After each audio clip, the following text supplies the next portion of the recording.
मेरे प्यारे देशवासियों, नमस्कार। कोरोना के प्रभाव से हमारी मन की बात भी अछूती नहीं रही है। जब मैंने पिछली बार आपसे मन की बात की थी, तब पैसेंजर ट्रेनें बंद थी, बसें बंद थी, हवाई सेवा बंद थी। इस बार बहुत कुछ खुल चुका है। श्रमिक स्पेशल ट्रेनें चल रही हैं, अन्य स्पेशल ट्रेनें भी शुरू हो गई हैं। तमाम सावधानियों के साथ हवाई जहाज उड़ने लगे हैं। धीरे धीरे उद्योग भी चलना शुरू हुआ है। यानी अर्थव्यवस्था का एक बड़ा हिस्सा अब चल पड़ा है, खुल गया है। ऐसे में हमें और ज्यादा सतर्क रहने की आवश्यकता है। 2 गज की दूरी का नियम हो, मुंह पर मास्क लगाने की बात हो सके वहां तक घर में रहना हो, ये सारी बातों का पालन, उसमें जरा भी ढिलाई नहीं बरतनी चाहिए। देश में सबके सामूहिक प्रयासों से कोरोना के खिलाफ लड़ाई बहुत मजबूती से लड़ी जा रही है। जब हम दुनिया की तरफ देखते हैं तो हमें अनुभव होता है कि वास्तव में भारतवासियों की उपलब्धि कितनी बड़ी है। हमारी जनसंख्या ज्यादातर देशों से कई गुना ज्यादा है। हमारे देश में चुनौतियां भी भिन्न प्रकार की हैं, लेकिन फिर भी हमारे देश में कोरोना उतनी तेजी से नहीं फैल पाया जितना दुनिया के अन्य देशों में फैला। कोरोना से होने वाली मृत्यु दर भी हमारे देश में काफी कम है। जो नुकसान हुआ है उसका दुख हम सबको है, लेकिन जो कुछ भी हम बचा पाए हैं वो निश्चित तौर पर देश की सामूहिक संकल्प शक्ति का ही परिणाम है। इतने बड़े देश में हर एक देशवासी ने खुद इस लड़ाई को लड़ने की ठानी है। ये पूरी मुहिम पीपल ड्रिवन है। साथियों, देशवासियों की संकल्प शक्ति के साथ एक और शक्ति इस लड़ाई में हमारी सबसे बड़ी ताकत है, वो है देशवासियों की सेवा शक्ति। वास्तव में इस महामारी के समय हम भारतवासियों ने ये दिखा दिया है कि सेवा और त्याग का हमारा विचार केवल हमारा आदर्श नहीं है, बल्कि भारत की जीवन पद्धति है। और हमारे यहाँ तो कहा गया है, सेवा परमो धर्मः। सेवा स्वयं में सुख है, सेवा में ही संतोष है। आपने देखा होगा कि दूसरों की सेवा में लगे व्यक्ति के जीवन में कोई डिप्रेशन या तनाव कभी नहीं दिखता। उसके जीवन में, जीवन को लेकर उसके नजरिए में भरपूर आत्मविश्वास, सकारात्मकता और जीवंतता प्रतिपल नजर आती है। साथियों, हमारे डॉक्टर्स, नर्सिंग स्टाफ, सफाई कर्मी, पुलिसकर्मी, मीडिया के साथी, ये सब जो सेवा कर रहे हैं, उसकी चर्चा मैंने कई बार की है। मन की बात में भी मैंने उसका जिक्र किया है। सेवा में अपना सब कुछ समर्पित कर देने वाले लोगों की संख्या अनगिनत है। ऐसे ही एक सज्जन है तमिलनाडु के सी मोहन। सी मोहन जी मदुरई में एक सैलून चलाते हैं। अपनी मेहनत की कमाई से इन्होंने अपनी बेटी की पढ़ाई के लिए 5 लाख रुपए बचाए थे, लेकिन इन्होंने ये पूरी राशि इस समय जरूरतमंदों, गरीबों की सेवा के लिए खर्च कर दी। इसी तरह अगरतला में ठेला चलाकर जीवन यापन करने वाले गौतम दास जी अपनी रोजमर्रा की कमाई की बचत में से हर रोज दाल चावल खरीदकर जरूरतमंदों को खाना खिला रहे हैं। पंजाब के पठानकोट से भी एक ऐसा ही उदाहरण मुझे पता चला। यहाँ दिव्यांग भाई राजू ने दूसरों की मदद से जोड़ी गई छोटी सी पूंजी से 3,000 से अधिक मास्क बनवाकर लोगों में बांटे। भाई राजू ने इस मुश्किल समय में करीब 100 परिवारों के लिए खाने का राशन भी जुटाया। देश के सभी इलाकों से विमेन सेल्फ हेल्प ग्रुप के परिश्रम की भी अनगिनत कहानियां इन दिनों हमारे सामने आ रही है। गांवों में, छोटे कस्बों में हमारी बहनें, बेटियां हर दिन हजारों की संख्या में मास्क बना रही हैं। तमाम सामाजिक संस्थाएं भी इस काम में इनका सहयोग कर रही हैं। साथियों, ऐसे कितने ही उदाहरण हर दिन दिखाई और सुनाई पड़ रहे हैं। कितने ही लोग खुद भी मुझे नमो ऐप और अन्य माध्यमों के जरिए अपने प्रयासों के बारे में बता रहे हैं। कई बार समय की कमी के चलते मैं बहुत से लोगों का, बहुत से संगठनों का, बहुत सी संस्थाओं का नाम नहीं ले पाता हूँ। सेवा भाव से लोगों की मदद कर रहे ऐसे सभी लोगों की मैं प्रशंसा करता हूँ, उनका आदर करता हूँ, उनका तहे दिल से अभिनंदन करता हूँ। मेरे प्यारे देशवासियों, एक और बात जो मेरे मन को छू गई है, वो है संकट की इस घड़ी में इनोवेशन। तमाम देशवासी गांवों से लेकर शहरों तक, हमारे छोटे व्यापारियों से लेकर स्टार्टअप तक, हमारी लैब्स कोरोना के खिलाफ लड़ाई में नए-नए तरीके इजाद कर रहे हैं, नए-नए इनोवेशन कर रहे हैं। जैसे नासिक के राजेंद्र यादव का उदाहरण बहुत दिलचस्प है। राजेंद्र जी नासिक में सतना गांव के किसान हैं। अपने गांव को कोरोना संक्रमण से बचाने के लिए उन्होंने अपने ट्रैक्टर से जोड़कर एक सैनिटाइजेशन मशीन बना ली है और ये इनोवेटिव मशीन बहुत प्रभावी तरीके से काम कर रही है। इसी तरह मैं सोशल मीडिया में कई तस्वीरें देख रहा था। कई दुकानदारों ने 2 गज की दूरी के लिए दुकान में बड़े पाइपलाइन लगा लिए हैं, जिसमें एक छोर से वो ऊपर से सामान डालते हैं और दूसरी छोर से ग्राहक अपना सामान ले लेते हैं। इस दौरान पढ़ाई के क्षेत्र में भी कई अलग-अलग इनोवेशन शिक्षकों और छात्रों ने मिलकर किए हैं। ऑनलाइन क्लासेस, वीडियो क्लासेस, उसको भी अलग-अलग तरीकों से इनोवेट किया जा रहा है। कोरोना की वैक्सीन पर हमारी लैब्स में जो काम हो रहा है, उस पर तो दुनिया भर की नजर है और हम सबकी आशा भी। किसी भी परिस्थिति को बदलने के लिए इच्छा शक्ति के साथ ही बहुत कुछ इनोवेशन पर भी निर्भर करता है। हजारों सालों की मानव जात की यात्रा लगातार इनोवेशन से ही इतने आधुनिक दौर में पहुंची है। इसलिए इस महामारी पर जीत के लिए हमारे ये विशेष इनोवेशंस भी बहुत बड़ा आधार है। साथियों, कोरोना के खिलाफ लड़ाई का यह रास्ता लंबा है। एक ऐसी आपदा जिसका पूरी दुनिया के पास कोई इलाज ही नहीं है, जिसका कोई पहले का अनुभव भी नहीं है। तो ऐसे में नई-नई चुनौतियां और उसके कारण परेशानियां हम अनुभव भी कर रहे हैं। ये दुनिया के हर कोरोना प्रभावित देश में हो रहा है और इसलिए भारत भी इससे अछूता नहीं है।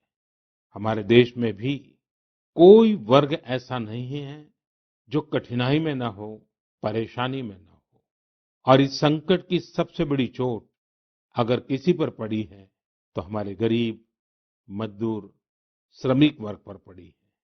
उनकी तकलीफ, उनका दर्द, उनकी पीड़ा शब्दों में नहीं कही जा सकती। हम में से कौन ऐसा होगा जो उनकी और उनके परिवार की तकलीफों को अनुभव न कर रहा हो। हम सब मिलकर इस तकलीफ को, इस पीड़ा को बांटने का प्रयास कर रहे हैं। पूरा देश प्रयास कर रहा है। हमारे रेलवे के साथी दिन रात लगे हुए हैं। केंद्र हो, राज्य हो, स्थानीय स्वराज की संस्थाएं हो, हर कोई दिन रात मेहनत कर रहे हैं। जिस प्रकार रेलवे के कर्मचारी आज जुटे हुए हैं, वे भी एक प्रकार से अग्रिम पंक्ति में खड़े कोरोना वॉरियर्स ही है। लाखों श्रमिकों को ट्रेनों से और बसों से सुरक्षित ले जाना, उनके खाने-पीने की चिंता करना, हर जिले में क्वारंटाइन केंद्रों की व्यवस्था करना, सभी की टेस्टिंग, चेकअप, उपचार की व्यवस्था करना, ये सब काम लगातार चल रहे हैं और बहुत बड़ी मात्रा में चल रहे हैं। लेकिन साथियों, जो दृश्य आज हम देख रहे हैं, इससे देश को अतीत में जो कुछ हुआ, उसके अवलोकन और भविष्य के लिए सीखने का अवसर भी मिला है। आज हमारे श्रमिकों की पीड़ा में हम देश के पूर्वी हिस्से की पीड़ा को देख सकते हैं। जिस पूर्वी हिस्से में देश का ग्रोथ इंजन बनने की क्षमता है, जिसके श्रमिकों के बाहुबल में देश को नई ऊंचाई पर ले जाने का सामर्थ्य है, उस पूर्वी हिस्से का विकास बहुत आवश्यक है। पूर्वी भारत के विकास से ही देश का संतुलित आर्थिक विकास संभव है। देश ने जब मुझे सेवा का अवसर दिया, तभी से हमने पूर्वी भारत के विकास को प्राथमिकता दी है। मुझे संतोष है कि बीते वर्षों में इस दिशा में बहुत कुछ हुआ है और अब प्रवासी मजदूरों को देखते हुए बहुत कुछ नए कदम उठाना भी आवश्यक हो गया है और हम लगातार उस दिशा में आगे बढ़ रहे हैं। जैसे कहीं श्रमिकों की स्किल मैपिंग का काम हो रहा है, कहीं स्टार्टअप्स इस काम में जुटे हैं, कहीं माइग्रेशन कमीशन बनाने की बात हो रही है। इसके अलावा केंद्र सरकार ने अभी जो फैसले लिए हैं, उससे भी गांवों में रोजगार, स्वरोजगार, लघु उद्योगों से जुड़ी विशाल संभावनाएं खुली हैं। ये फैसले इन स्थितियों के समाधान के लिए हैं, आत्मनिर्भर भारत के लिए है।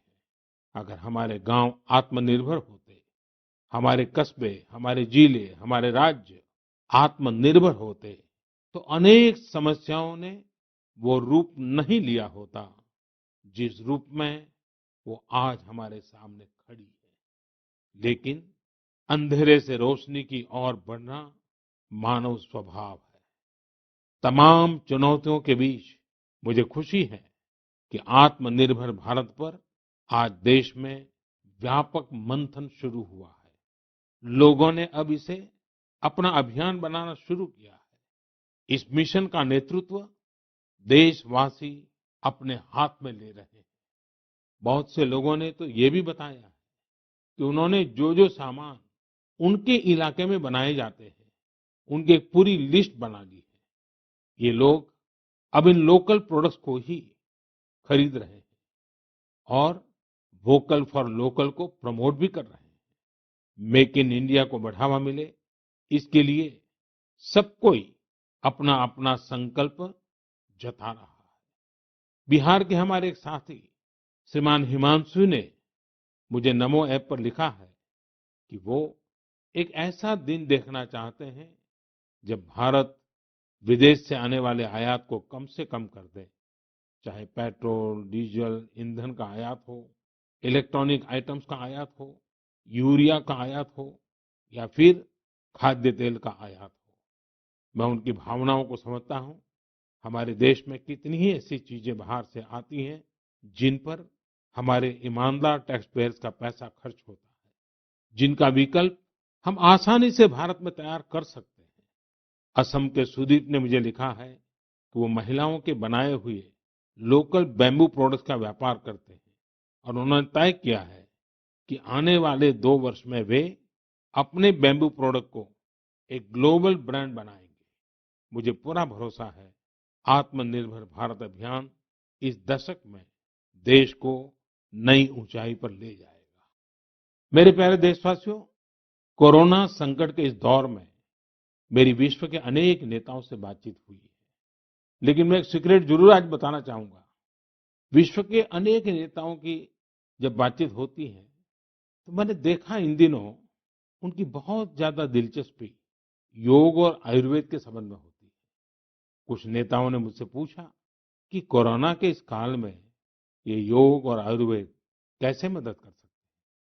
साथियों, अंतर्राष्ट्रीय योग दिवस जल्द ही आने वाला है।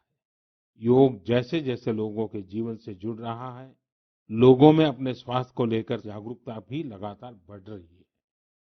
अभी कोरोना संकट के दौरान भी ये देखा जा रहा है कि हॉलीवुड से हरिद्वार तक घर में रहते हुए लोग योग पर बहुत गंभीरता से ध्यान दे रहे हैं। हर जगह लोगों ने योग और उसके साथ साथ आयुर्वेद के बारे में और ज्यादा जानना चाहा है। उसे अपनाना चाहा है। कितने ही लोग जिन्होंने कभी योग नहीं किया, वे भी या तो ऑनलाइन योग क्लास से जुड़ गए हैं या फिर ऑनलाइन वीडियो के माध्यम से भी योग सीख रहे हैं। सही में योग कम्युनिटी, इम्यूनिटी और यूनिटी सबके लिए अच्छा है। साथियों, कोरोना संकट के इस समय में योग आज इसलिए भी ज्यादा अहम है क्योंकि ये वायरस हमारे रेस्पिरेटरी सिस्टम को सबसे अधिक प्रभावित करता है। योग में तो रेस्पिरेटरी सिस्टम को मजबूत करने वाले कई तरह के प्राणायाम हैं, जिनका असर हम लंबे समय से देखते आ रहे हैं। ये टाइम टेस्टेड टेक्निक्स हैं, जिसका अपना अलग महत्व है। कपालभाति और अनुलोम विलोम प्राणायाम से अधिकतर लोग परिचित होंगे, लेकिन भस्त्रिका, शीतली, भ्रामरी जैसे कई प्राणायाम के प्रकार है, जिसके अनेक लाभ भी है। वैसे आपके जीवन में योग को बढ़ाने के लिए आयुष मंत्रालय ने भी इस बार एक अनोखा प्रयोग किया है। आयुष मंत्रालय ने माय लाइफ माय योग नाम से अंतर्राष्ट्रीय वीडियो ब्लॉग उसकी प्रतियोगिता शुरू की है। भारत ही नहीं, पूरी दुनिया के लोग इस प्रतियोगिता में हिस्सा ले सकते हैं। इसमें हिस्सा लेने के लिए आपको अपना 3 मिनट का एक वीडियो बना करके अपलोड करना होगा। इस वीडियो में आप जो योग या आसन करते हो, वो करते हुए दिखाना है और योग से आपके जीवन में जो बदलाव आया है, उसके बारे में भी बताना है। मेरा आपसे अनुरोध है, आप सभी इस प्रतियोगिता में अवश्य भाग लें और इस नए तरीके से अंतर्राष्ट्रीय योग दिवस में आप हिस्सेदार बनिए। साथियों, हमारे देश में करोड़ों करोड़ गरीब दशकों से एक बहुत बड़ी चिंता में रहते आए हैं। अगर बीमार पड़ गए तो क्या होगा? अपना इलाज कराएं या फिर परिवार के लिए रोटी की चिंता करें? इस तकलीफ को समझते हुए, इस चिंता को दूर करने के लिए ही करीब 1.5 साल पहले आयुष्मान भारत योजना शुरू की गई थी। कुछ ही दिन पहले आयुष्मान भारत के लाभार्थियों की संख्या 1 करोड़ के पार हो गई है। 1 करोड़ से ज्यादा मरीज मतलब देश के 1 करोड़ से अधिक परिवारों की सेवा हुई है। 1 करोड़ से ज्यादा मरीज का मतलब क्या होता है मालूम है? 1 करोड़ से ज्यादा मरीज मतलब नॉर्वे जैसा देश, सिंगापुर जैसा देश, उसकी जो टोटल जनसंख्या है, उससे 2 गुना लोगों को मुफ्त में इलाज दिया गया है। अगर गरीबों को अस्पताल में भर्ती होने के बाद इलाज के लिए पैसे देने पड़ते, इनका मुफ्त इलाज नहीं हुआ होता, तो उन्हें एक मोटा-मोटा अंदाज है, करीब-करीब 14,000 करोड़ रुपए से भी ज्यादा अपनी जेब से खर्च करने पड़ते। आयुष्मान भारत योजना ने गरीबों के पैसे खर्च होने से बचाए हैं। मैं आयुष्मान भारत के सभी लाभार्थियों के साथ-साथ मरीजों का उपचार करने वाले सभी डॉक्टरों, नर्सेज और मेडिकल स्टाफ को भी बधाई देता हूँ। आयुष्मान भारत योजना के साथ एक बहुत बड़ी विशेषता पोर्टेबिलिटी की सुविधा भी है। पोर्टेबिलिटी ने देश को एकता के रंग में रंगने में भी मदद की है। यानी बिहार का कोई गरीब अगर चाहे तो उसे कर्नाटका में भी वही सुविधा मिलेगी जो उसे अपने राज्य में मिलती। इसी तरह महाराष्ट्र का कोई गरीब चाहे तो उसे इलाज की वही सुविधा तमिलनाडु में मिलती। इस योजना के कारण किसी क्षेत्र में जहां स्वास्थ्य की व्यवस्था कमजोर है, वहां के गरीब को देश के किसी भी कोने में उत्तम इलाज कराने की सहूलियत मिलती है। साथियों, आप ये जानकर हैरान रह जाएंगे कि 1 करोड़ लाभार्थियों में से 80% लाभार्थी देश के ग्रामीण इलाकों के हैं। इनमें भी करीब-करीब 50% लाभार्थी हमारी माताएं, बहनें और बेटियां हैं। इन लाभार्थियों में ज्यादातर लोग ऐसी बीमारियों से पीड़ित थे जिनका इलाज सामान्य दवाओं से संभव नहीं था। इनमें से 70% लोगों की सर्जरी की गई है। आप अनुमान लगा सकते हैं कि कितनी बड़ी तकलीफों से इन लोगों को मुक्ति मिली है। मणिपुर के चुराचांदपुर में 6 साल के बच्चे केलेनसांग, उसको भी इसी तरह आयुष्मान योजना से नया जीवन मिला है। केलेनसांग को इतनी छोटी उम्र में ब्रेन की गंभीर बीमारी हो गई। इस बच्चे के पिता दिहाड़ी मजदूर हैं और माँ बुनाई का काम करती है। ऐसे में बच्चे का इलाज कराना बहुत कठिन हो रहा था, लेकिन आयुष्मान भारत योजना से अब उनके बेटे का मुफ्त इलाज हो गया है। कुछ इसी तरह का अनुभव पुडुचेरी की अमूर्था वल्ली जी का भी है। उनके लिए भी आयुष्मान भारत योजना संकट मोचक बनकर आई है। अमूर्था वल्ली जी के पति की हार्ट अटैक से दुखद मृत्यु हो चुकी है। उनके 27 साल के बेटे जीवा को भी हार्ट की बीमारी थी। डॉक्टर्स ने जीवा के लिए सर्जरी की सलाह दी थी, लेकिन दिहाड़ी मजदूरी करने वाले जीवा के लिए अपने खर्च से इतना बड़ा ऑपरेशन करवाना संभव ही नहीं था। लेकिन अमूर्था वल्ली ने अपने बेटे का आयुष्मान भारत योजना में रजिस्ट्रेशन करवाया और 9 दिनों बाद बेटे जीवा के हार्ट की सर्जरी भी हो गई। साथियों, मैंने आपको सिर्फ 3-4 घटनाओं का जिक्र किया। आयुष्मान भारत से तो ऐसी 1 करोड़ से अधिक कहानियां जुड़ी हुई है। ये कहानियां जीते जागते इंसानों की है। दुख तकलीफ से मुक्त हुए हमारे अपने परिवारजनों की है।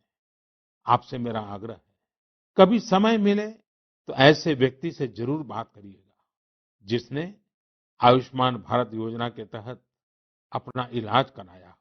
आप देखेंगे कि जब एक गरीब बीमारी से बाहर आता है तो उसमें गरीबी से लड़ने की भी ताकत नजर आने लगी है। और मैं हमारे देश के ईमानदार टैक्स पेयर से कहना चाहता हूँ, आयुष्मान भारत योजना के तहत जिन गरीबों का मुफ्त इलाज हुआ है, उनके जीवन में जो सुख आया है, संतोष मिला है, उस पुण्य के असली हकदार आप भी हैं। हमारा ईमानदार टैक्स पेयर भी इस पुण्य का हकदार है। मेरे प्यारे देशवासियों, एक तरफ हम महामारी से लड़ रहे हैं, तो दूसरी तरफ हमें हाल में पूर्वी भारत के कुछ हिस्सों में प्राकृतिक आपदा का भी सामना करना पड़ा है। पिछले कुछ हफ्तों के दौरान हमने पश्चिम बंगाल और उड़ीसा में सुपर साइक्लोन अम्फान का कहर देखा। तूफान से अनेकों घर तबाह हो गए। किसानों को भी भारी नुकसान हुआ। हालात का जायजा लेने के लिए मैं पिछले हफ्ते उड़ीसा और पश्चिम बंगाल गया था। पश्चिम बंगाल और उड़ीसा के लोगों ने जिस हिम्मत और बहादुरी के साथ हालात का सामना किया है, प्रशंसनीय है। संकट की इस घड़ी में देश भी हर तरह से वहां के लोगों के साथ खड़ा है। साथियों, एक तरफ जहां पूर्वी भारत तूफान से आई आपदा का सामना कर रहा है, वहीं दूसरी तरफ देश के कई हिस्से टिड्डियों या लोकस्ट के हमले से प्रभावित हुए हैं। इन हमलों ने फिर हमें याद दिलाया है कि ये छोटा सा जीव कितना नुकसान करता है। टिड्डी दल का हमला कई दिनों तक चलता है। बहुत बड़े क्षेत्र पर इसका प्रभाव पड़ता है। भारत सरकार हो, राज्य सरकार हो, कृषि विभाग हो, प्रशासन भी इस संकट के नुकसान से बचने के लिए, किसानों की मदद करने के लिए आधुनिक संसाधनों का भी उपयोग कर रहा है। नए नए आविष्कार की तरफ भी ध्यान दे रहा है। और मुझे विश्वास है कि हम सब मिलकर के हमारे कृषि क्षेत्र पर ये जो संकट आया है, उससे भी लोहा लेंगे, बहुत कुछ बचा लेंगे। मेरे प्यारे देशवासियों, कुछ दिन बाद ही 5 जून को पूरी दुनिया विश्व पर्यावरण दिवस मनाएगी। विश्व पर्यावरण दिवस पर इस साल की थीम है बायोडायवर्सिटी, यानी जैव विविधता। वर्तमान परिस्थितियों में यह थीम विशेष रूप से महत्वपूर्ण है। लॉकडाउन के दौरान पिछले कुछ हफ्तों में जीवन की रफ्तार थोड़ी धीमी जरूर हुई है, लेकिन इससे हमें अपने आसपास प्रकृति की समृद्ध विविधता को, जैव विविधता को करीब से देखने का अवसर भी मिला है। आज कितने ही ऐसे पक्षी जो प्रदूषण और शोर शराबे में ओझल हो गए थे, सालों बाद उनकी आवाज को लोग अपने घरों में सुन रहे हैं। अनेक जगहों से जानवरों के उन्मुक्त विचरण की खबरें भी आ रही है। मेरी तरह आपने भी सोशल मीडिया में जरूर इन बातों को देखा होगा, पढ़ा होगा। बहुत लोग कह रहे हैं, लिख रहे हैं, तस्वीरें साझा कर रहे हैं कि वो अपने घर से दूर-दूर पहाड़ियां देख पा रहे हैं, दूर-दूर जलती हुई रोशनी देख रहे हैं। इन तस्वीरों को देखकर कई लोगों के मन में ये संकल्प उठा होगा, क्या हम उन दृश्यों को ऐसे ही बना रख सकते हैं? इन तस्वीरों ने लोगों को प्रकृति के लिए कुछ करने की प्रेरणा भी दी है। नदियां सदा स्वच्छ रहें, पशु पक्षियों को भी खुलकर जीने का हक मिले, आसमान भी साफ सुथरा हो, इसके लिए हम प्रकृति के साथ तालमेल बिठाकर जीवन जीने की प्रेरणा ले सकते हैं। मेरे प्यारे देशवासियों, हम बार बार सुनते हैं, जल है तो जीवन है, जल है तो कल है, लेकिन जल के साथ हमारी जिम्मेवारी भी है। वर्षा का पानी, बारिश का पानी, ये हमें बचाना है। एक एक बूंद को बचाना है। गांव गांव वर्षा के पानी को हम कैसे बचाएं? परंपरागत बहुत सरल उपाय हैं। उन सरल उपाय से भी हम पानी को रोक सकते हैं। 5 दिन 7 दिन भी अगर पानी रुका रहेगा तो धरती माँ के पास बुझाएगा, पानी फिर जमीन में जाएगा। वही जल जीवन की शक्ति बन जाएगा। और इसलिए इस वर्षा ऋतु में हम सबका प्रयास रहना चाहिए कि हम पानी को बचाएं, पानी को संरक्षण करें। मेरे प्यारे देशवासियों, स्वच्छ पर्यावरण सीधे हमारे जीवन, हमारे बच्चों के भविष्य का विषय है। इसलिए हमें व्यक्तिगत स्तर पर भी इसकी चिंता करनी होगी। मेरा आपसे अनुरोध है कि इस पर्यावरण दिवस पर कुछ पेड़ अवश्य लगाएं और प्रकृति की सेवा के लिए कुछ ऐसा संकल्प अवश्य लें जिससे प्रकृति के साथ आपका हर दिन का रिश्ता बना रहे। हाँ, गर्मी बढ़ रही है, इसलिए पक्षियों के लिए पानी का इंतजाम करना मत भूलिएगा। साथियों, हम सबको ये भी ध्यान रखना होगा कि इतनी कठिन तपस्या के बाद, इतनी कठिनाइयों के बाद देश ने जिस तरह हालत संभाला है, उसे बिगड़ने नहीं देना है। हमें इस लड़ाई को कमजोर नहीं होने देना है। हम लापरवाह हो जाएं, सावधानी छोड़ दें, ये कोई विकल्प नहीं है। कोरोना के खिलाफ लड़ाई अब भी उतनी ही गंभीर है। आपको, आपके परिवार को कोरोना से अभी भी उतना ही गंभीर खतरा हो सकता है।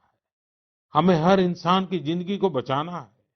इसलिए 2 गज की दूरी, चेहरे पर मास्क, हाथों को धोना, इन सब सावधानियों का वैसे ही पालन करते रहना है जैसे अभी तक करते आए हैं। मुझे पूरा विश्वास है कि आप अपने लिए, अपनों के लिए